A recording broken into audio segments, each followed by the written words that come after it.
righty, well, we're 2 minutes after 11, so we will go ahead and get started. Hello, everyone, and welcome to our LTAP webinar series, The Roundabout. Thank you for joining us today. My name is Rebecca Bilderback, and I'm the Kansas LTAP Director. Please feel free to add your names into the chat box so we can all get acquainted. In the meantime, I will just go over some housekeeping rules before introducing today's speaker. Just so you know, this webinar is being recorded and it will be posted on our YouTube channel. And please remember to keep yourself muted unless you are directly engaging with the webinar conversation. So with that, today's webinar, we will be hearing from Donna Schmit. Donna brings more than 2 decades of diverse experience in bridge design, inspection, and local agency leadership. She spent 14 years with the consulting firm BWR, specializing in bridge design and inspection, followed by 6 years serving as the Anderson County engineer. Donna joined KDOT in 2014, first as a construction engineer and later as an area engineer before moving to the Bureau of Local Projects, where she now works within the Bridge Group. Her technical knowledge and practical field experience give her a well-rounded perspective on bridge management and reporting requirements. And with that, I will hand it over to Donna as we discuss the new SNBI requirements. Well, thank you, Rebecca. And thank you all for joining. Trying to figure out how to get my screens working. Are you able to see my screen? Yes. Yep, we can see the PowerPoint. Okay, great. Thank you. So I kind of, I saw that there were some bridge owners coming in and some bridge inspectors coming in too. I kind of geared this a little bit towards the bridge owners, maybe thinking more, trying to kind of explain to them why they're going to see some changes to their costs in their bridge inspections. But I know you've all been hearing about SNBI. I mean, we call it SNBI for a couple of years, and it's now time to implement these changes. So that's why Rebecca and LTAP asked me if I would do this roundabout today. For some reason, I've got this bar on my screen that's not going away, but oh well. So I am a member of the bridge team with KDOT, the Bureau of Local Projects. So we handle all things bridge related for the bridges that are not on the state system. So I just kind of wanted to briefly introduce my team. Don Hiskey is our bureau chief. And I know most of you are familiar with Lynn Burgess. He's been a local bridge engineer for years. And then we have a new local bridge engineer, Elliot Banker-Sumner. So some of you might be hearing from him off and on. And then we have 2 technicians, Adam Fernsler and Darren Shepard. And they occasionally send out stuff to our bridge owners as well. And then Kathy Reamer is our administrative specialist for the local projects. Kind of a history of whatever started the National Bridge Inspection Program. Actually, in the 50s and 60s, bridge construction booms were going on, and there was very little emphasis placed on safety inspection of in-service bridges until in 1967 when the Silver Bridge in West Virginia collapsed. And that was due to a stress crack in an eye-bar, and that bridge catastrophe killed 46 people. So then they, shortly after that, the next year, Congress required the Secretary to establish some standards for bridge inspections. So the first National Bridge Inspection Standards, or the NBIS, was established in 71. And originally it only applied to the federal aid highways. But then just a few years later in 78, they extended that over to all bridges that span over 20 feet. And that's still where we're at today. And then in the 80s, there were a couple of more catastrophic bridge failures. The Mianus River in Connecticut collapsed, and that was due to the failure of a pin and hanger device. And in 87, the Schoharie Creek Bridge in New York collapsed due to scour under a pier. And so after that, then we got some more updates to the NBIS in 88 that required underwater inspections, required fracture critical inspections, and required also for bridges that contain special features. Fracture critical, they have changed the terminology since then recently that we no longer call them fracture critical bridges or fracture critical members. They are non-redundant steel tension members. Um, so um, for steel, when steel is in tension, it can fracture at a catastrophic failure. And so um, they've called those, and then if you don't have redundancy is when you have like 4 or 5 girders underneath your bridge. But so if one of those girders were to fail, the other 3 or 4 would still hold up your bridge, and you probably wouldn't lose your whole bridge. But when we have truss bridges or 2 girder bridges or things like that, if one of them fails, the other one's not going to be strong enough to hold up the bridge. So that's when you get the catastrophic. So that's why they call them non-redundant steel tension members. We refer to it as NSTM.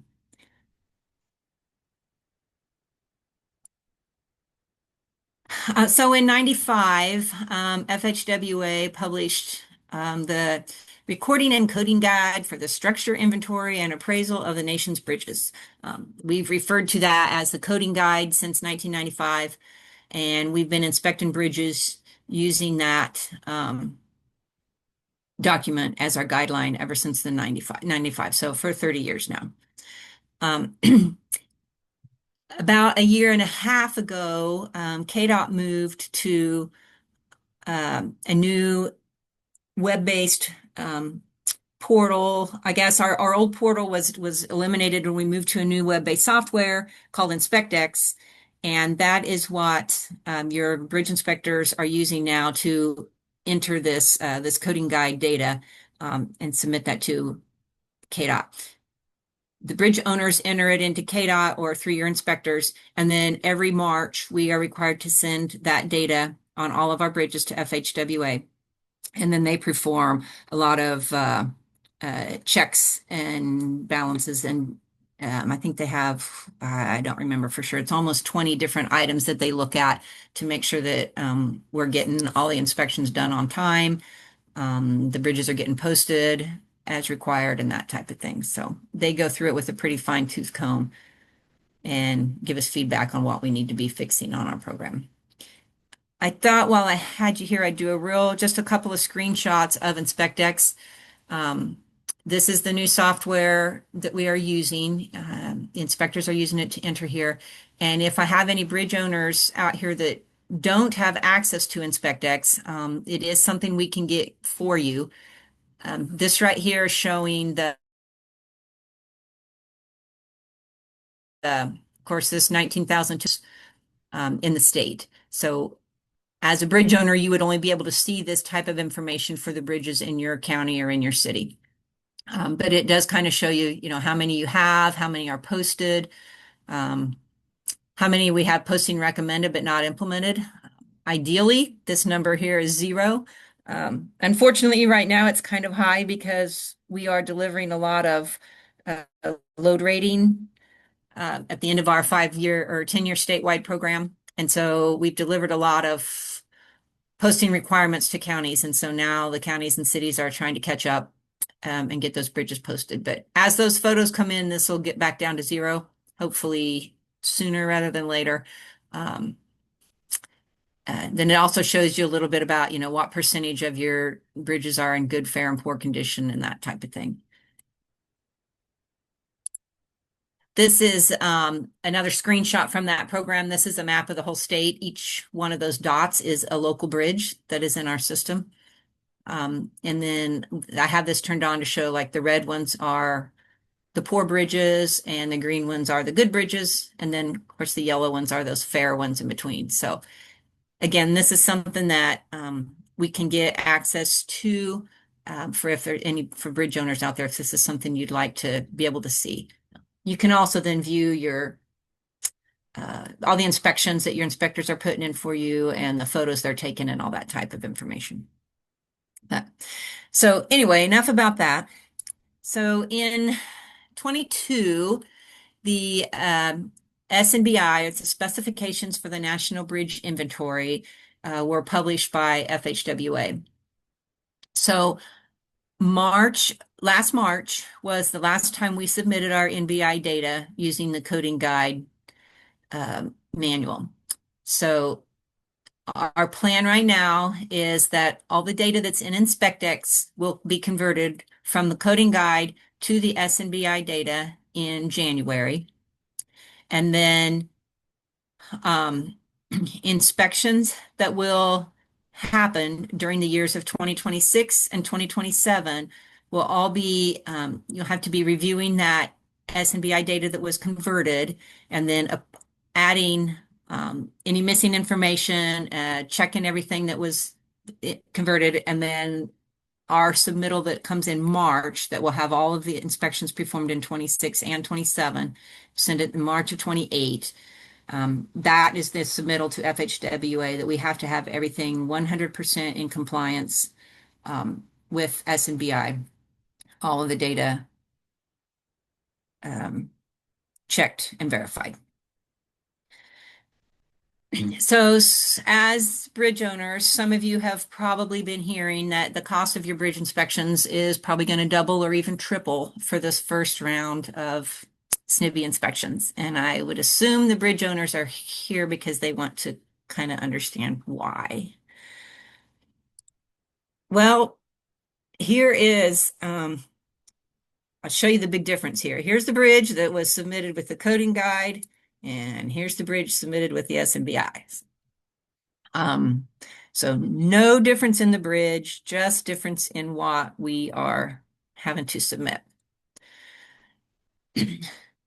So the coding guide, using the coding guide, we were submitting 120 data items for each bridge. So under the SNBI, there are now 154 data items per bridge, but it's not just that they added 34 items. They discontinued 20 of the old ones, and then they added 54 new ones.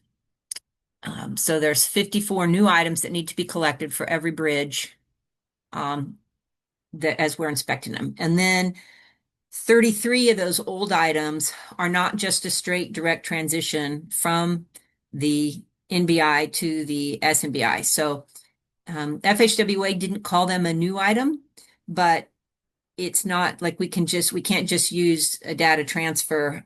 It's going to take an inspector to review that item and determine what item they need to transition that, or what value that data item transitions into. This is a list of the coding guide items that are discontinued. A lot of these are things that you probably don't really use a lot anyway. The two I really wanted to point out are the last two. The deficient status of the bridge, whether it's structurally deficient, functionally obsolete, or not deficient, that is going away with the SNBI, as well as the sufficiency rating. I think there are some bridge owners out there that use the sufficiency rating to kind of rank the condition of your bridges. But that value is that calculation and field is going away. It's no longer in the SNBI. Now they'll just be ranking them based on bridge condition, which is like the good, fair, or poor. Oops, I don't know what happened there. So for the new items, I'm going to run through these, and there's a lot of them. So if you have questions on any of these, let me know, because I'm not going to spend a whole lot of time on most of them. There is a bridge name field now, and in the past we've had a separate field for you guys to enter the LPA bridge ID separate from the NBI bridge number that we use. So we will be taking that LPA bridge ID number that you have and dumping it into this SNBI item for the bridge name.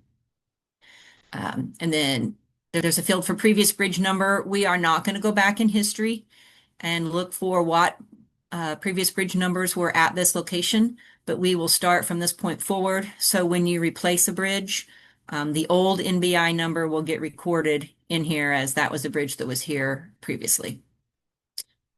Border bridge, we've always identified the bridges that were on the state line, and But now we have to going to be reporting the Board of Bridge designated lead state, and that's the state that's responsible for performing the inspections and submitting that data to FHWA each year for that bridge. And then identifying if they're an NPO and emergency evacuation. This is a field that, as the local bridge owners, it's going to be up to you to let your bridge inspectors know which routes inside your cities or counties would be considered an emergency evacuation designation. An example of this would be like I know Coffee County has the Wolf Creek nuclear power plant, and they probably have some evacuation routes identified. So that type of thing is what you would code here. As far as state wide evacuation type things, those are all on state highways, and so that would not affect any of the local roads. So this is going to be up to the local bridge owners to identify. Um, and then there's several things about your routes. The route, we're given a route designation. Before we just said, is it carrying or over a highway? Now we're going to define what highway that is, what type of route it is in that. Same with the railroad service type. We used to just say, oh, it crosses a railroad. Now we need to identify, is that railroad carrying passenger? Is it carrying freight? Is it an electric rail? So that type of stuff's all identified. The routine permit loads, that's another one that is up to the local policy. Depending on if you typically route routine permit loads on particular routes, then that can get coded. Fatigue details, that's a particular type of weld on an NSTM member that is known to a fracture. So every steel bridge will have to code whether or not that bridge has that particular type of fatigue detail. Complex features is something that we don't have on any of our local bridges. That's like a cable stayed or suspension bridge type stuff. So we don't have any of that. Then the right column is more kind of some changes to the dates. In the past, we've been coding the date of the inspection as the date the inspection really was started. And now we'll be coding two dates, the date the field work starts and the date the field work ends. So again, it's not going to affect a lot of our bridges, but there are some local bridges that take more than one day to get inspected. So now we have to be reporting both of those dates. Each bridge inspector will be assigned a certified bridge inspector number by KDOT, and that number is going to get entered into the SNBI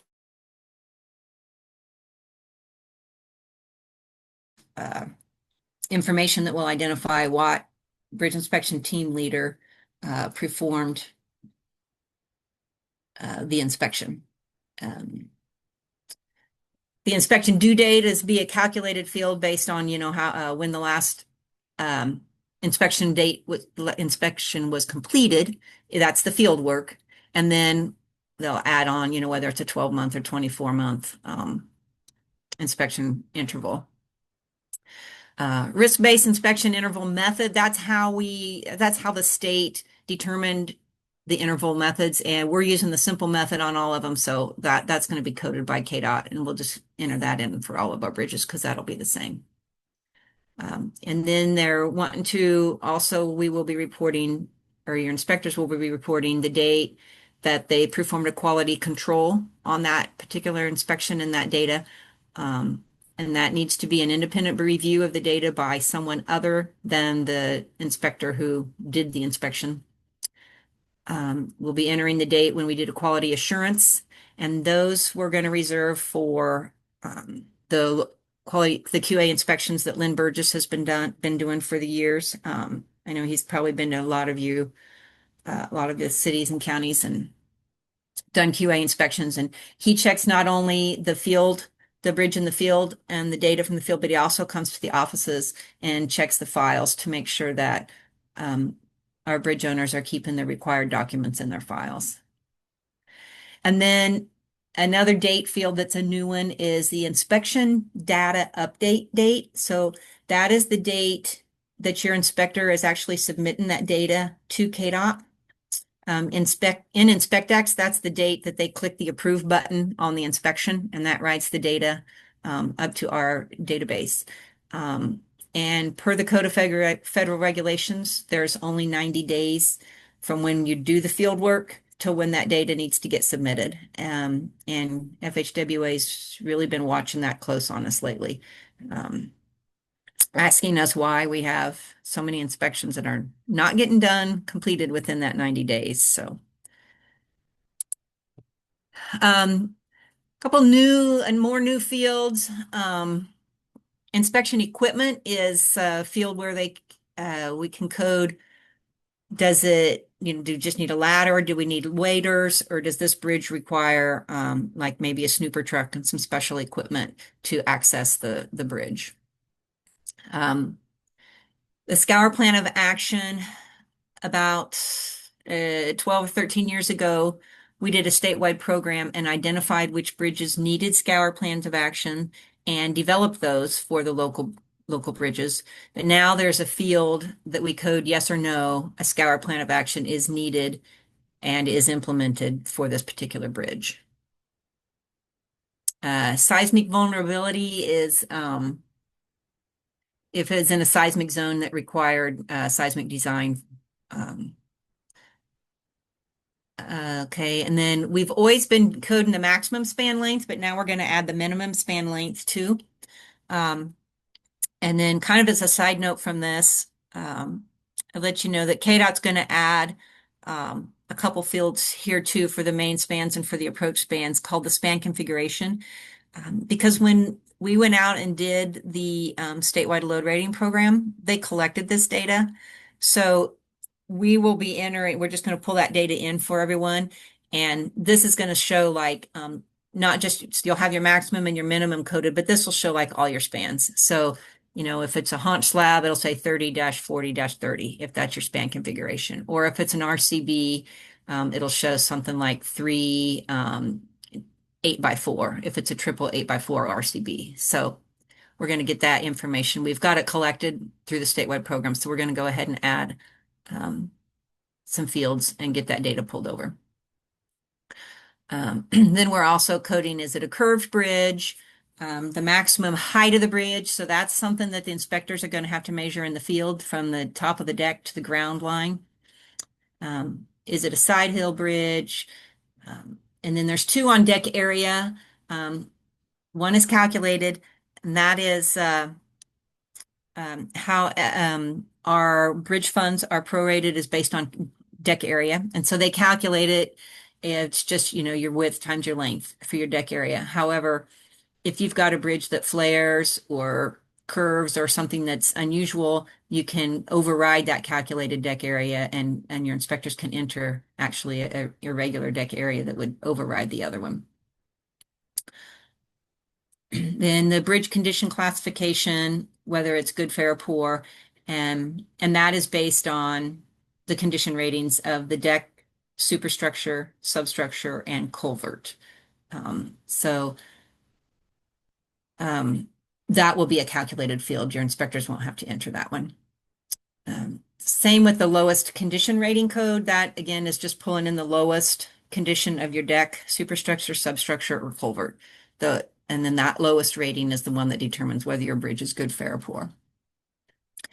And then a couple of there's several new condition ratings, but the 2 listed here, the NSTM inspection and the underwater.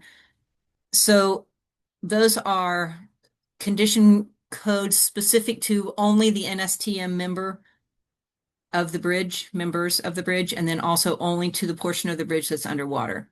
So you might have, your substructure might be in poor condition, but the foundation part that's underneath water is in good condition. So the underwater inspection condition code does not have to match, the same as the substructure code.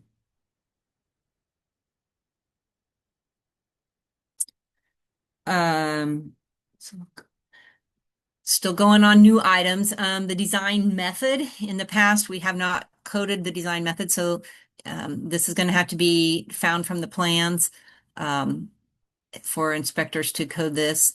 And then the load rating date, I kind of just showed a load rating summary sheet here for you. Some of you are familiar of seeing those. And down here in the corner, there's a place for the PE to sign and seal and date the load rating summary sheet. And so we're using the date that's shown here as the date for the load rating date. That'd be the date that the PE signed and sealed it. Those, for all the bridges that have gone through the load rating program statewide, we will be pulling in the load rating date from that for everyone. So another big change is the load rating factors that we are required to submit now. I want to just go ahead here and show you this. So in the past, historically, we've been rating for the type 3, the 3S2 tractor trailer, and then the type 3-3 is the double trailer here. These are trucks that have been historically rated in the past. Now we're load rating special haul vehicles in addition because the laws changed. So, and then your emergency vehicles like this. So I'm going to go back here. So this list that you see on your load rating summary sheet, this is the design truck. And so these two values, these rating factors for the inventory and operating have always gotten submitted through the coding guide. But now we're adding all this part that's in red, and we'll be submitting this as well. So these are the T trucks, the ones we were used to doing. These are your special hauls, whether it has 4, 5, 6, or 7 axles on those special haul trucks.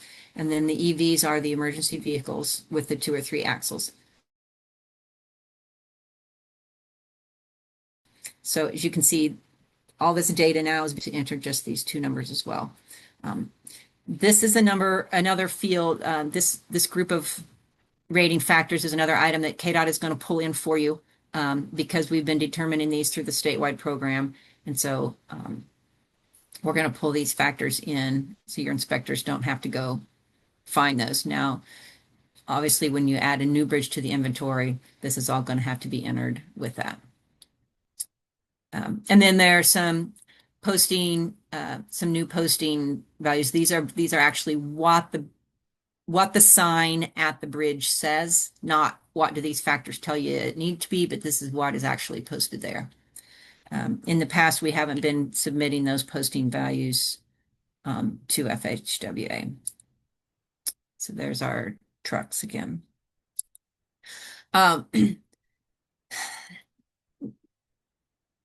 Roadside hardware is a new item. There's 2 fields in this one now. There's the bridge railing and the transition rail. That's your transition from your approach guardrail to your bridge rail. And so we are now having to code how the bridge rail and the transition were crash tested, if they were, and if they meet, what kind of standards they meet, if they meet the NCHRP, the AASHTO MASH, or if they meet state standards, or then if they don't meet any of that. So there's 2 fields that get coded for each one of these things. One is, how it's crash tested, and then the other one is the condition of it. And then a couple other new condition ratings that have not been reported in the past is your expansion joints and your bridge bearings devices. So those have kind of just been probably warped right in with the superstructure or just not rated at all really on our bridges. So those are another two more items that we condition code. So these condition ratings, the inspectors will have to look at every year for a few more items. These type of condition codes, though, here for the expansion joint and the bearing, they do not come into play when you're looking at, is the bridge considered good, fair, or poor?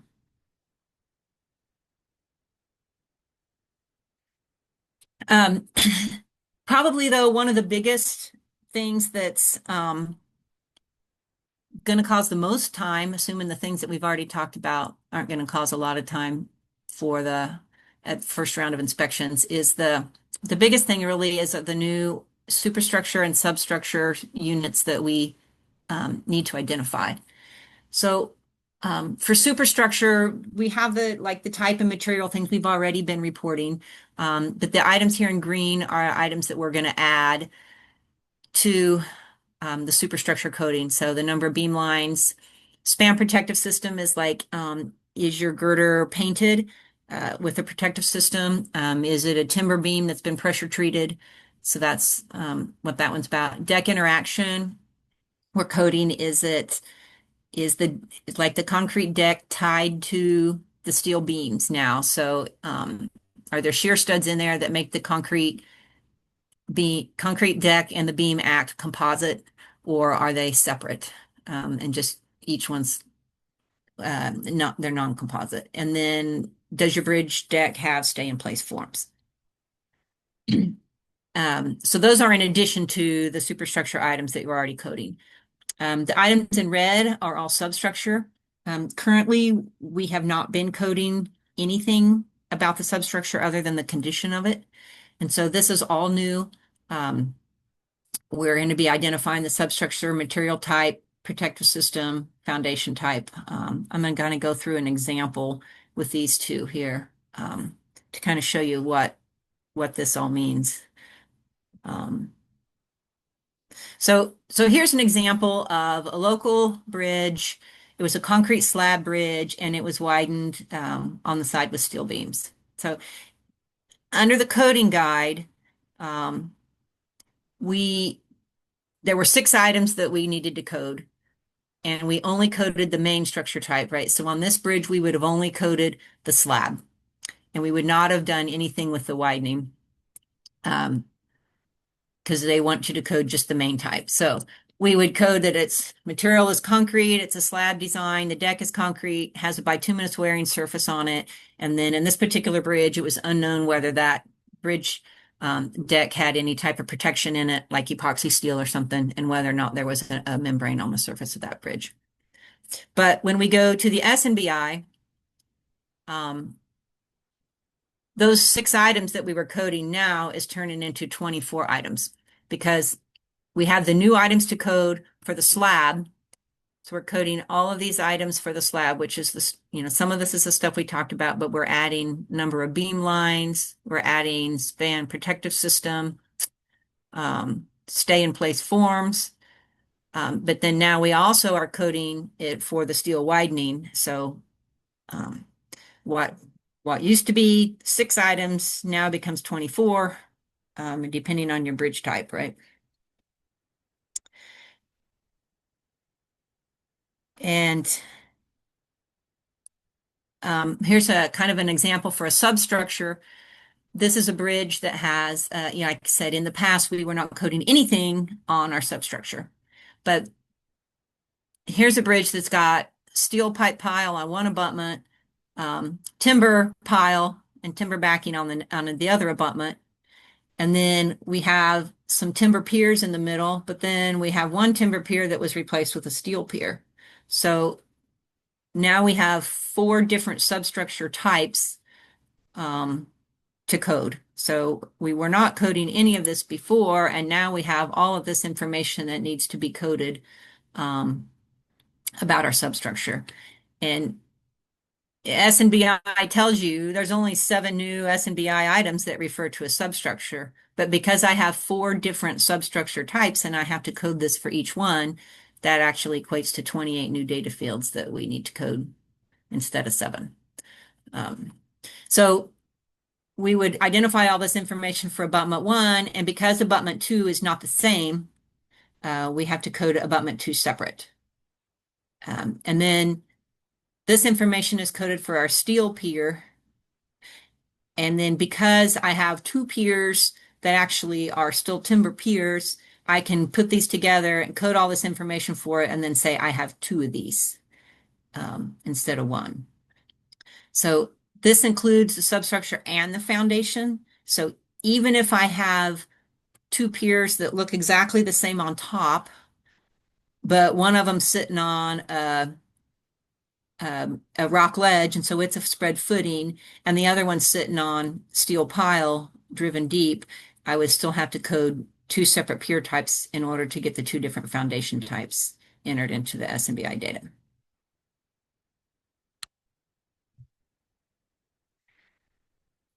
Um, and then the features, I kind of touched on that briefly, but I wanted to kind of give a little bit more information on that. Um, so currently we code what's carried on the bridge and what does the bridge pass over the top of. So we would say highway, pedestrian on the bridge, and maybe water and railroad under. And that was all we did.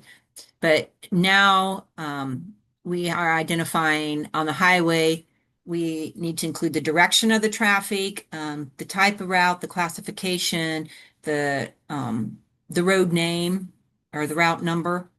And then, like I mentioned earlier, for the railroad, also including the service type, if it's freight or passenger, electric or not. Um, And then we're also coding things like urban features that, like, for example, if we have a parking lot under. So here's here's another a local bridge. As you can see, this bridge has a highway on, and it's got this, we consider this as a highway under because there's a road that goes underneath. It's got this railroad underneath. An urban feature would be this parking lot over here. So it's got that urban feature underneath, and it crosses over a waterway. So it has waterway underneath. So all of those items get coded individually as a feature. Its location relative to the bridge, whether it's, under or on, and then information about that feature.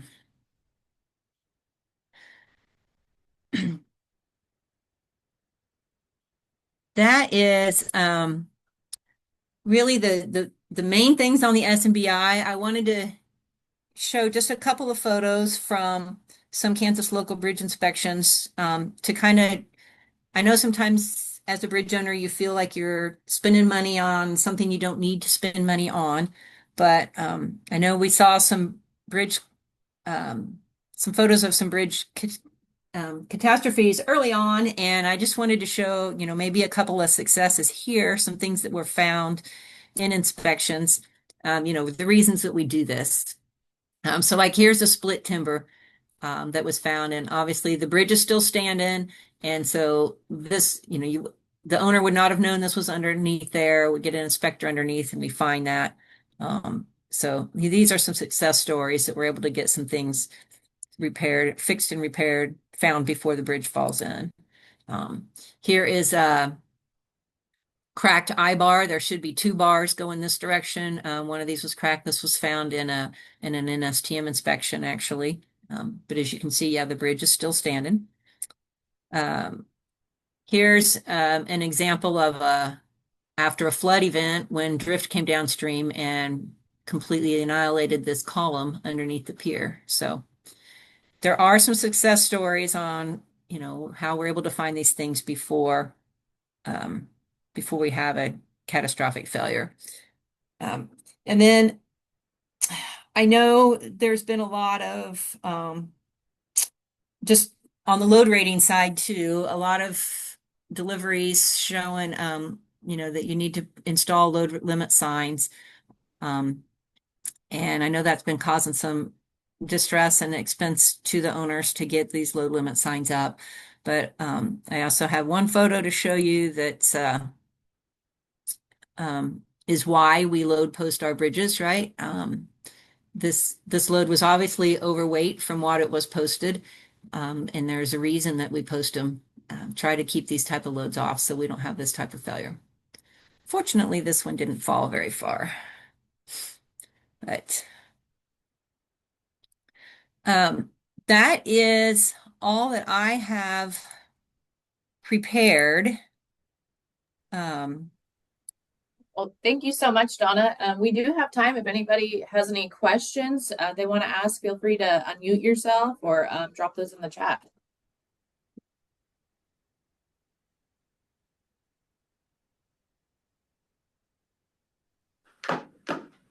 Hey, Donna and Rebecca. I have a couple questions. It's Seth Allen with Schwab Eaton in Salina. Yep. Hi, Seth. The first question we had, I'm in here with Dan Stack and Tyler Woodson. So Okay. the first question we had was emergency vehicle routes, how are those designated? We were kind of wondering, it seems like sometimes you'll see those, and is there like a specific route that gets picked? And then all the bridges on that route need to be EV load rated, or what determines when a bridge needs to be EV load rated? Um, Okay. So right now, state law says every bridge in the state of Kansas has to be load rated for emergency vehicles, for the EV vehicles. okay, Yeah. Yeah. Load rated and posted. okay, Yeah. So there's a different item. There's an SNBI item that's the emergency evacuation route. And that's different than, just load rating for your emergency vehicles. Your emergency vehicles are going to be your fire trucks that can go anywhere, you know. gotcha. Okay. The next one was the inspection quality control date.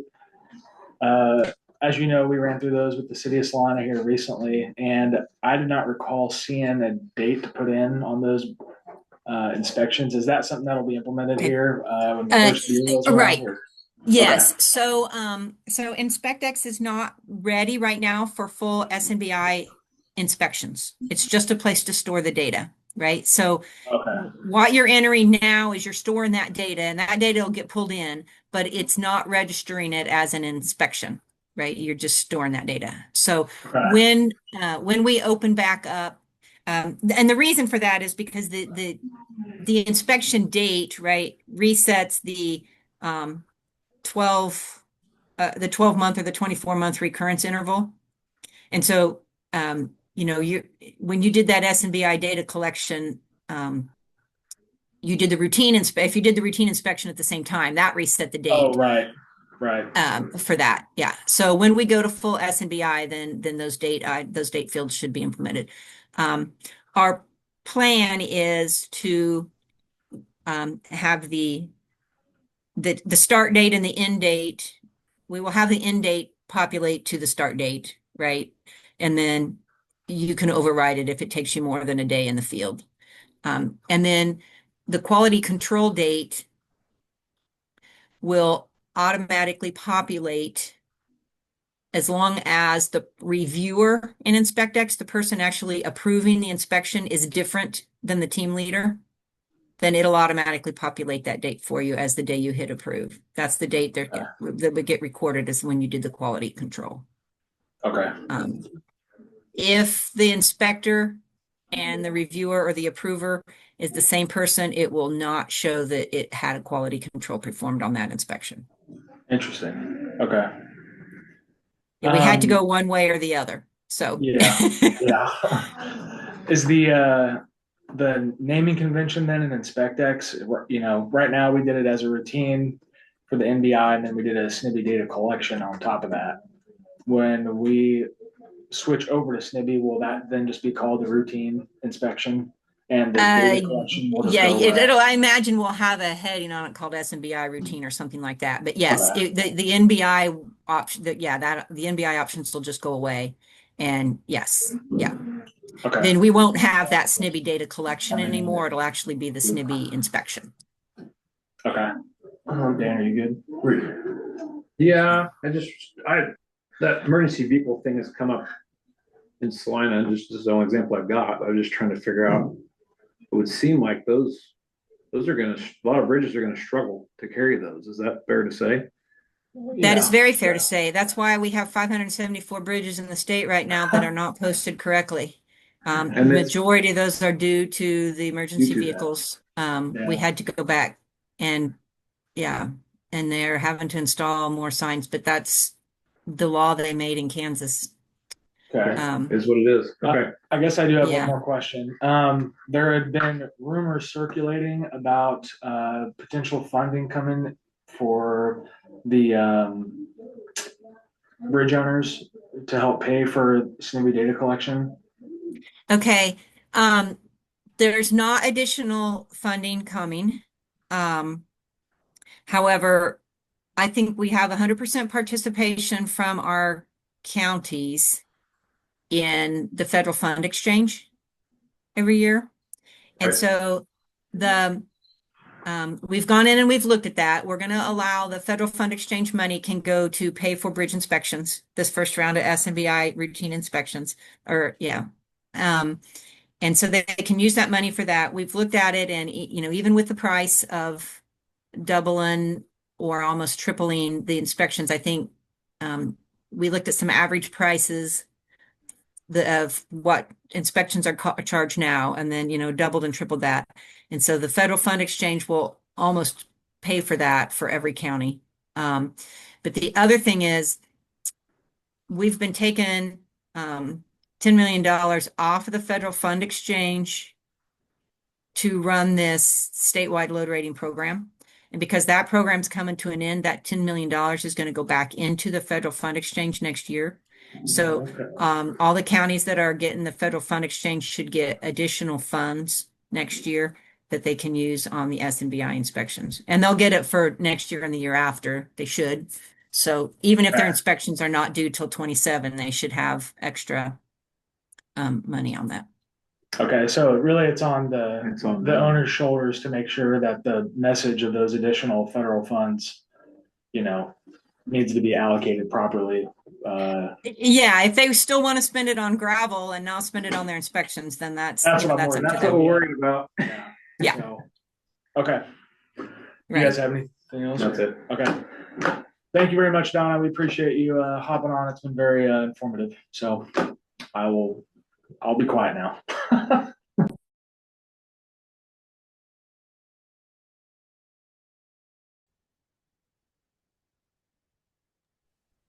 Any other questions? Right. Well, if there are no more questions, we can go ahead and wrap up. Again, we're recording this webinar. It'll be posted to our YouTube channel, and the link to that channel will be dropped here in the chat. So please do check it out. And then looking ahead, we will welcome Nicole Waldheim on February 13th to discuss the safe system approach. And the link to register for that is also going to be dropped in the chat, but do look out for our email announcement. Thank you everyone for attending, and thank you so much, Donna, for taking the time. We really appreciate it. Yes, you're welcome. Thank you, guys. Thanks, everybody. Hey, Donna, I Bye. wanted to Yeah. tell you, and I put it in chat, you did a much better job of explaining what's going on than the NHI material did. It's so much clearer and more understandable instead of concentrating on the new item numbers and all those things. You explained what it all means and is great. Well, I know that the bridge, I appreciate that, Randy. I know the bridge owners are wondering why, why is it going to be so much more expensive? But when you look at the amount of data and, some of it could come from plans if you have plans, but they still have to find those plans. And some of it comes from the field, and it's just going to take a lot more time to get all this inventory information in there the first time through. Yep. Thanks for that, Randy. All right. Thanks, everybody. Have a good day. All right. Thank you. Bye.